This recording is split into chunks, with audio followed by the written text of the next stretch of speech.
سہیل آفریدی وہ شخص جو قبائلی علاقوں سے اٹھ کر وزیر اعلیٰ ہاؤس تک پہنچ گیا۔ کبھی کبھی تاریخ صرف حکمران نہیں بدلتی بلکہ پوری سوچ بدل دیتی ہے۔ کیا آپ نے کبھی سوچا ہے کہ ایک ایسا علاقہ جس کی پہچان برسوں تک جنگ، بدامنی اور مشکلات رہیں، وہیں سے ایک نوجوان اٹھے اور چند ہی برسوں میں اس صوبے کا سب سے طاقتور سیاسی عہدہ سنبھال لیا؟ لیکن کیا یہ صرف قسمت کا کھیل تھا یا اس کامیابی کے پیچھے برسوں کی جدوجہد، خاموش قربانیاں اور ایسے فیصلے تھے جنہوں نے اس کی زندگی کا رخ ہمیشہ کے لیے بدل دیا؟ آج ہم جانیں گے سہیل آفریدی کی وہ کہانی جو صرف اقتدار تک پہنچنے کی نہیں بلکہ ایک ایسے سفر کی ہے جس نے ایک قبائلی نوجوان کو تاریخ کا حصہ بنا دیا۔ اکتوبر کی ایک صبح پشاور کی سیاسی فضا اچانک بدل گئی۔ ہر نیوز چینل پر صرف ایک نام گونج رہا تھا، سہیل آفریدی۔ لیکن سوال یہ تھا، آخر یہ نام اتنی تیزی سے اقتدار کے مرکز تک کیسے پہنچا؟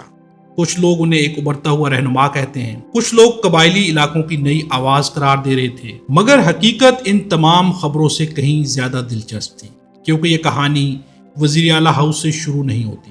یہ کہانی شروع ہوتی ہے خیبر کے ان پہاڑوں سے جہاں زندگی ہر روز انسان کا امتحان لیتی ہے۔ خیبر پاکستان کی سرحد پر واقع وہ خطہ جس نے دہائیوں تک مشکلات کو اپنی قسمت سمجھ کر برداشت کیا۔ یہیں ایک بچے نے آنکھ کھولی جس نے بچپن ہی سے دیکھا کہ ترقی صرف خوابوں سے نہیں آتی، اس کے لیے جد و جہد کرنا پڑتی ہے۔ اس دور میں تعلیم ہر کسی کی پہنچ میں نہیں تھی، وسائل محدود تھے، مواقع کم تھے، لیکن خواب بہت بڑے تھے۔ وقت گزرتا گیا اور یہی خواب اس نوجوان کو یونیورسٹی تک لے گئے۔ یونیورسٹی میں اس نے صرف کتابیں نہیں پڑھی بلکہ لوگوں کو سمجھنا شروع کیا، ان کے مسائل، ان کی امیدیں اور وہ سوال جن کے جواب شاید صرف سیاست کے ذریعے دیے جا سکتے تھے۔ اسی لمحے ایک نیا سفر شروع ہوا۔ ہر بڑا رہنما ایک دن میں نہیں بنتا، اس کے پیچھے برسوں کی خاموش محنت ہوتی ہے۔ سہیل آفریدی نے بھی اپنا سفر نچلی سطح سے شروع کیا، عوامی ملاقاتیں، سیاسی کارکنوں کے ساتھ کام۔ آہستہ آہستہ ان کا نام لوگوں میں پہچانا جانے لگا۔ لیکن سیاست کبھی بھی آسان راستہ نہیں ہوتی۔ جہاں حمایت ہوتی ہے وہی مخالفت بھی جنم لیتی ہے، جہاں تعریف ہوتی ہے وہی تنقید بھی ہوتی ہے، مگر شاید یہ وہ امتحان تھا جس نے انہیں مزید مضبوط بنایا۔ پھر آیا وہ وقت جب عوام نے انہیں صوبائی اسمبلی تک پہنچایا۔ یہ ایک بڑی کامیابی ضرور تھی، لیکن اصل کہانی ابھی شروع ہوئی تھی۔ کسی نے بھی شاید یہ تصور نہیں کیا تھا کہ بہت جلد یہی شخص پورے صوبے کی قیادت سنبھالنے والا ہے۔ لیکن اقتدار تک پہنچنے کے بعد کیا سب کچھ واقعی آسان ہو گیا یا اصل امتحان اب شروع ہونے والا تھا؟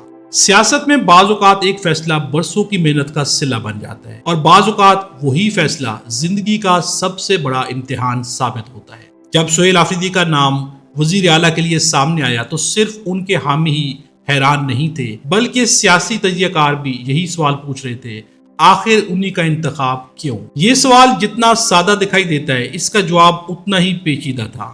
کچھ لوگوں کے نزدیک یہ ایک نئے دور کا آغاز تھا، جبکہ ناقدین کا خیال تھا کہ اصل امتحان اب شروع ہوگا، کیونکہ اقتدار حاصل کرنا آسان ہوتا ہے لیکن اسے سنبھالنا ہر کسی کے بس کی بات نہیں۔